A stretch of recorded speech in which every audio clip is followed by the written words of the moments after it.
create a first render, we need a camera perspective. To create a camera perspective, click on Add View in the lower toolbar, and a camera frame is being created. To find the perfect position, use WASD to move the camera, as well as R and F to pan up and down.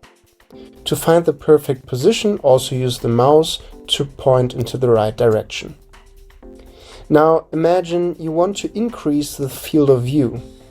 To do so, navigate up to the left corner, click on Field of View and increase it, for instance, to 50.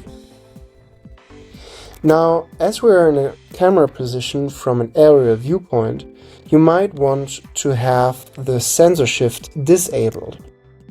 If you need to do so, again, in the upper corner, just simply deactivate auto and type 0 for the Y value. Afterwards, simply tilt down the camera perspective.